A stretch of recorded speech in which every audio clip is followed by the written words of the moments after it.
Everyone, welcome to Kannada classes. ಗುರುತ್ವ ಪಾಠದ 14ನೇ ಪ್ರಶ್ನೆ. ಆರ್ಕಿಮಿಡೀಸ್ ತತ್ವ ವಿವರಿಸಿ. ಆರ್ಕಿಮಿಡೀಸ್ ತತ್ವ ಏನ್ ಹೇಳುತ್ತದೆ? ನಾವು ಲವಣತೆಯನ್ನ ಕಲ್ತಿದ್ವಿ ಅಲ್ವಾ? ಒಂದು ವಸ್ತುವನ್ನು ಸಂಪೂರ್ಣವಾಗಿ ಅಥವಾ ಭಾಗಶಃ ದ್ರವದಲ್ಲಿ ಮುಳುಗಿಸಿದಾಗ ಅದರಿಂದ ಪಲ್ಲಟಗೊಂಡ ದ್ರವದ ತೂಕದಷ್ಟೇ ಮೇಲ್ಮುಖ ಬಲವನ್ನು ಅದು ಅನುಭವಿಸುತ್ತದೆ. ಯಾವ ತರ ಅಂದ್ರೆ, ಒಂದು ವಸ್ತುವನ್ನ ಸಂಪೂರ್ಣವಾಗಿ ಅಥವಾ ಭಾಗಶಃ ದ್ರವದಲ್ಲಿ ಮುಳುಗಿಸಿದಾಗ ಈ ವಸ್ತು ಇದೆ. ಈಗ ಯಾವ ತರ ಅಂದ್ರೆ, ಫುಲ್ ರಶ್ ಇದೆ ಆಯ್ತಾ. ನೀವು ಹೋಗಿ ರಾಜರಂಗೆ ಹೋಗಿ ಕುತ್ಕೊಂಡ್ರಿ, ಜಾಗ ಬಿಡ್ರಿ ಜಾಗ ಬಿಡ್ರಿ ಅಂತ ಎಲ್ಲರನ್ನು ಸಸ್ಕೊಂಡು ಹೋಗಿ ಕುತ್ಕೊಂಡ್ರಿ.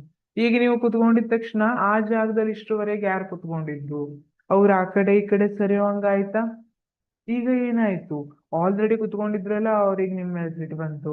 ನನ್ ಏಳ್ಸ್ ಕುತ್ಕೊಂಡಿದ್ದಾನೆ ಇವಳು ಅಥವಾ ಇವನು ಅಂತ ಸಿಟ್ಟು ಬಂತು. ಎಷ್ಟು ಜನಕ್ಕೆ ಸಿಟ್ಟು ಬಂತು? ನೀವು ಎಷ್ಟು ಜನರನ್ನ ಏಳಿಸಿ ನೀವು ಕುತ್ಕೊಂಡಿದ್ರಲ್ಲ, ಅಷ್ಟು ಜನಕ್ಕೆ ನಿಮ್ ಮೇಲೆ ಸಿಟ್ಟು ಬಂತು. ಉಳಿದವ್ರಿಗೆ ಏನ್ ಸಂಬಂಧ ಇಲ್ಲ. ನೀವ್ ಎಷ್ಟು ಜನರನ್ನ ಏಳ್ಸಿದ್ರಲ್ಲ, ಎದ್ಕೊಳ್ಳಿ ನಾನು ನನ್ನ ಫ್ರೆಂಡ್ಸ್ ಎಲ್ಲ ಬಂದಿದೀವಿ ಅಂತ ಬಂದು ಕುತ್ಕೊಂಡ್ರಲ್ಲ, ಎಷ್ಟು ಜನರನ್ನ ಏಳ್ಸಿದ್ರಲ್ಲ ಅಷ್ಟು ಜನಕ್ಕೆ ಸಿಟ್ಟು ಬಂತು. ಅದೇ ತರ ಈಗ ಒಂದು ವಸ್ತು ಇದೆ ಅಂತ ಇಟ್ಕೊಳ್ಳಿ. ಇದನ್ನ ಸಂಪೂರ್ಣವಾಗಿ ಅಥವಾ ಭಾಗಶಃ ದ್ರವದಲ್ಲಿ ಮುಳುಗಿಸಿದಾಗ ಇದ್ರ ಮೇಲೆ ಮೇಲ್ಮುಖ ಬಲ ಅಪ್ಲೈ ಆಗ್ತಾ ಇರ್ತದೆ, ಮೇಲ್ಮುಖ ಬಲ ವರ್ತಿಸ್ತಾ ಇರ್ತದೆ. ಹಾಗಿದ್ರೆ ಆ ಮೇಲ್ಮುಖ ಬಲ ಯಾವುದಕ್ಕೆ ಈಕ್ವಲ್ ಇರುತ್ತೆ ಅಂದ್ರೆ, ಇದರಿಂದ ಪಲ್ಲಟಗೊಂಡಂತಹ ದ್ರವದ ತೂಕ ಏನಿರುತ್ತೆ ಅದಕ್ಕೆ ಈಕ್ವಲ್ ಇರುತ್ತೆ.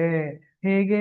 ನೀವು ಸರಿಸಿ ಕುತ್ಕೊಂಡಿದ್ರಲ್ಲ, ಎಷ್ಟ್ ಚಂದ್ರನ್ ಸರಿಸಿದ್ರಿ, ಅವ್ರಿಷ್ಟು ಜನಕ್ಕೆ ನಿಮ್ಮ ಮೇಲೆ ಕೋಪ ಇತ್ತಲ್ಲ, ಅದೇ ತರ ಇಲ್ಲಿ ಯಾರು ಅಥವಾ ಬಲ, ಎಷ್ಟು ಬಲ ಇದ್ರ ಮೇಲೆ ಅಪ್ಲೈ ಆಗ್ತಾ ಇದೆ ಅಂದ್ರೆ, ಈ ದ್ರವ ಇದು ಬಿದ್ದ ತಕ್ಷಣ ದ್ರವ ಆ ಕಡೆ ಈ ಕಡೆ ಸರ್ಕೋಬೇಕಲ್ಲ, ಅದಕ್ಕೆ ಜಾಗ ಮಾಡಿಕೊಡ್ಬೇಕು ಅಲ್ವಾ? ನೀರು ಉದಾಹರಣೆ, ನೀರು ಅಂತ ಇಟ್ಕೊಳ್ಳಿ. ನೀರ್ ಆ ಕಡೆ ಈ ಕಡೆ ಸರಿತು, ಜಾಗ ಮಾಡಿಕೊಡ್ತು. ಇದು ಎಷ್ಟು ನೀರು ಸರಿದಿದೆ ಅಲ್ಲ, ಅದ್ರ ತೂಕದಷ್ಟು ಮೇಲ್ಮುಖ ಬಲ ಇಲ್ಲಿ ವರ್ತಿಸ್ತಾ ಇರ್ತದೆ. ಇದೇ ಆರ್ಕಿಮಿಡೀಸ್ನ ತತ್ವ. ಒಂದು ವಸ್ತುವನ್ನು ಸಂಪೂರ್ಣವಾಗಿ ಅಥವಾ ಭಾಗಶಃ ನೀರಿನಲ್ಲಿ ಮುಳುಗಿಸಿದಾಗ ಅದರಿಂದ ಪಲ್ಲಟಗೊಂಡ ದ್ರವದ ತೂಕದಷ್ಟೇ ಮೇಲ್ಮುಖ ಬಲವನ್ನ ಅದು ಅನುಭವಿಸುತ್ತದೆ. Thank you.